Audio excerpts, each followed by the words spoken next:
In any relationship, we make agreements to feel safe, to feel like things are fair. We'll split the rent 50-50ths. You pay for vacations, I'll pay for groceries. But what happens when life hands you something that the contract never covered? Something that, by its very nature, can't just be split down the middle. I learned the hard way that my partner didn't see our relationship as a partnership. He saw it as a joint venture with a very strict and very cruel liability clause. When I showed him the positive pregnancy test, he didn't hug me, he didn't get emotional. He just looked at it and said, "Okay, what's the plan?" At first, I thought he meant things like baby names or decorating a nursery. But he meant a financial plan. I was working as a barista at the time, and he was a software engineer. Our separate finances had never felt so unequal until that exact moment. Because my needs had never been so huge, so biological, so shared. The first ultrasound bill arrived and I asked him for help. He told me, "That's a medical procedure for your body, so that falls under your budget." It was a chilling moment. The baby was a shared goal,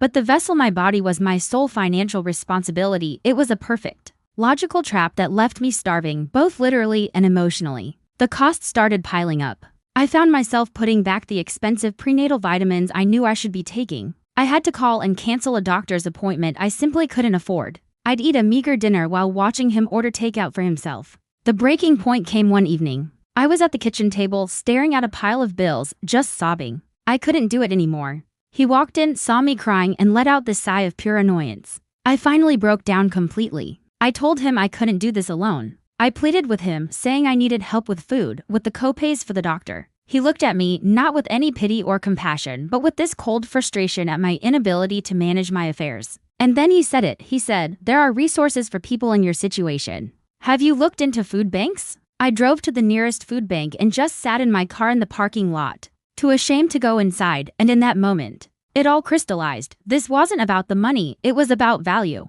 He valued the principle of our financial separation more than he valued my well-being, and even more than the health of his own unborn child. I wasn't his partner. I was an incubator with a billing problem. I went home with this new, fierce sense of calm. I confronted him, but it wasn't a plea this time. It was a statement of fact. I told him, "This isn't my child. It's our child. If you don't see that, then you are not my partner." I gave him one last chance. I laid it all out. "This is your child," I said. "Supporting its mother is not charity, it's your fundamental duty as a father and a partner. You have to choose." He chose his spreadsheet. He chose his principle. So I chose my child and I left him. That journey was incredibly hard, but every single struggle was honest.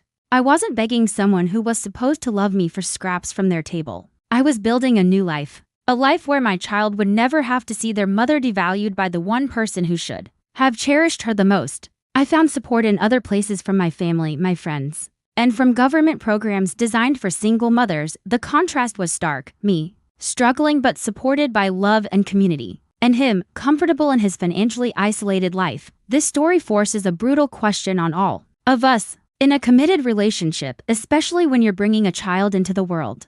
Do separate finances have a moral limit? When one partner's biological burden is so immense and unavoidable, does the other partner have an ethical obligation to move past a yours and mine mentality and embrace ours? Is his behavior just him sticking to an agreement they made? Or is it a failure of basic humanity and partnership? We champion financial independence, and that's a good thing. But this story tests the absolute extreme of that idea. It asks us, can you really be independent from someone whose life you are half responsible for creating? Is protecting your assets more important than protecting the mother of your child from hunger and stress? Where do you draw the line between personal finance and shared responsibility? These are the kinds of judgments that define what a family is. Weigh the evidence and deliver your verdict. Subscribe to The Verdict Zone.